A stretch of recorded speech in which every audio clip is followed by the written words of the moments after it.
So let's talk about the myths surrounding dating over 50, the half-truths, the urban legends, and the outright nonsense that make you want to throw your dating profile into the nearest bonfire. Maybe it's advice from a neighbor who hasn't been on a date since disco was cool, or maybe it's something you've convinced yourself to believe because, well, dating is scary. Whatever the case, today we're busting the myths that are holding you back, and by the end of this video, you'll know what's real, what's not, and why you're still an absolute catch, even if you've got a bad knee or two. If that sounds intriguing, I hope you'll stick around because that's what's on the agenda. This one gets trotted out so often it probably has its own LinkedIn profile. But let's be honest, every age has its fair share of duds. Remember that guy in your 20s who thought quoting Nietzsche made him deep? Yeah, weirdos have always existed. When you say there's no good ones left, what you're really doing is assuming that baggage equals a deal breaker. Listen, if you're over 50, you've got stories. Maybe you've survived a divorce or two, raised kids, or even lost someone. These aren't flaws. They're proof that you've lived a life. And guess what? The other singles in your age group, they've lived too.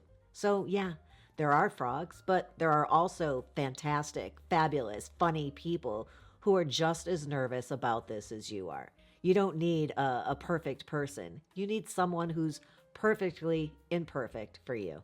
Let me say this loud and clear. Not too loud. I don't want to wake up Tallulah. It's never too late to find love. The idea that romance has a deadline, that's just fear in a bad disguise, trying to convince you to sit on the sidelines. Here's the truth. Love later in life can be even sweeter. Why?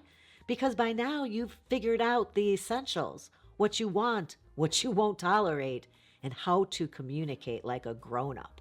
No more wasting time on the wrong people or turning disagreements into an episode of a soap opera. And don't underestimate yourself. You've handled paying taxes, raising kids, and learning how to take a selfie without accidentally zooming in on your forehead. Compared to all that, dating is just another skill to add to your arsenal. Love isn't about how much time you have left. It's about making the time you do have magical. And trust me, there's no expiration date on magic. This one makes me want to throw my coffee across the room. Lowering your standards is not a shortcut to happiness. It's a one-way ticket to resentment. Instead of dropping your standards, refine them. Do they make you laugh so hard you snort? Are they kind? Do they make you feel like Beyonce on her best day? That's what you're looking for. Settling is like showing up at a party and drinking boxed wine when there's champagne in the fridge. You don't have to grab the first thing available. You've earned the good stuff. Number 4, this myth needs to be tossed out with your old blue eyeshadow. You don't need to look 25 to find love, but you do need to put in the effort to look your absolute best. And what that means is different for everyone. For some, it's about getting Botox or whitening their teeth. For others, it's having a trusty date shirt that makes them feel amazing. Whatever your version of looking your best is, embrace it. Thanks for allowing me to take a quick moment here. I want to talk about something important and hopefully offer some help. As women, our bodies change over time due to things like aging, menopause, or even childbirth. All these changes can affect our sexual health. That's where our partner, Tabu, comes in. They've partnered with gynecologists, urologists, and pelvic floor specialists to create products that address these common issues like dryness, low libido, fear of sneezing, and even discomfort. Their Golden Hour kit makes sexual health a natural part of our self-care because looking after ourselves doesn't stop with skincare or fitness. What makes Tabu different? Well, these aren't just toys. They're beautifully designed tools backed by experts to help us stay connected to our bodies and maintain a healthy, vibrant sex life at any age. And here's something special just for you. You can get 10% off with the code Carey10 at checkout. Just click the link in my description box below because, well, let's be honest, when it comes to intimacy, it's often a case of use it or lose it. It's not about turning back the clock. It's about showing up as the most confident, put together version of yourself right now. So, yes, take care of yourself. If you've been thinking about freshening up your hairstyle, adding a pop of color to your wardrobe, or trying something new, go for it. Confidence starts with effort, and when you're feeling your best, it makes all the difference. Here's a fun reminder. Dating in your 20s was chaos. You didn't know what you wanted. You probably wasted time on people who didn't deserve you. And communication was a mix of pager codes and crossed fingers. Dating over 50, it's calmer. You're intentional. And sure, it's different. People text now instead of calling, and mixtapes have been replaced by Spotify playlists. But at its core, it's still about connection. If you're expecting love letters and grand gestures or long phone calls, hate to break it to you, times have changed. Apps, texts, and casual coffee dates have replaced the theatrics of the past. And honestly, that's a good thing, except for the coffee dates. Those are just the worst. You've outgrown the chaos. If someone ghosts you or doesn't text back, shrug it off. You're too fabulous to waste time wondering why. Why did they flake? Who cares? Dating at this stage is about quality, not quantity. You don't need 20 first dates. You need one great connection. Oh, I hear this one a lot. I'm too old for dating apps, or they're too confusing. Let me tell you something.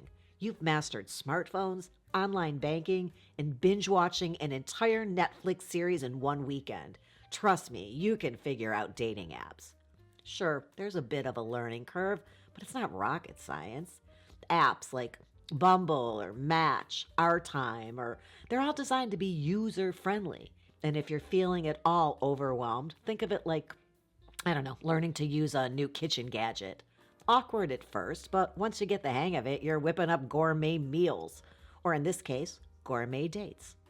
The trick? Start small. Don't try to swipe on every app at once. Pick one. Set up a profile. Bonus points for using a recent photo where you're smiling. Oh, you've got teeth. And start connecting. And remember, it's okay to laugh at the process. Some of those profiles will give you great stories for your next coffee date with friends. No coffee dates for dates. Bottom line, dating apps aren't as scary as they seem, and the possibilities are definitely worth the effort. Who knows, your next great love story might just start with a swipe. Who even knew? Let's settle this once and for all. Being single isn't a failure. It's a season. And how you got here, whether you're divorced, widowed, or have never been married, doesn't define your worth or your ability to find love. If you're divorced, you might be carrying the weight of a relationship that didn't turn out how you hoped. But guess what? You took a chance on love, and that takes courage. Divorce isn't a scarlet letter. It's a chapter in your story, not the whole book. And if you're widowed, first of all, let me say this. Honoring the love you had doesn't mean you can't open yourself up to love again. Grief is a complex journey, and only you know when or if you're ready to put yourself out there. But when that time comes, remember that moving forward doesn't mean forgetting. It means allowing yourself to embrace the possibility of new happiness. And if you've never been married, there's no need to explain or justify your story. Maybe you were busy building a career, traveling the world, or taking care of somebody. Or maybe it just hasn't happened yet. Whatever the case, being single doesn't mean you missed the boat. It means the timing wasn't right, and that's okay. The truth is, being single can be one of the most empowering times in your life. It's a chance to focus on what you want, not what society says you should want. Some of the happiest couples I know didn't find each other until their 50s or 60s, some of them even later. Why? Because they didn't settle for the sake of being partnered. They waited for a connection that truly felt right. So whether you're divorced, widowed, never married, remember this. Your relationship status is not a measure of your value. You're worthy of love, just the way you are. So what should you believe about dating over 50? Believe that love is possible, but it won't magically appear while you're scrolling Facebook in your pajamas. You're older, wiser, and a little more stubborn, but guess what? That's your charm. I hope you found this interesting, fun, helpful. And hey, before you go, don't ignore my little mother right there. She's adorable and she's asking for a thumbs up. Please oblige her. And subscribe, because apparently if you don't, my dog, Tallulah, is threatening to join Tinder. Thanks for hanging out with me today. I'll look forward to next time. Until then, have a good one. You need someone who's perfectly... You need...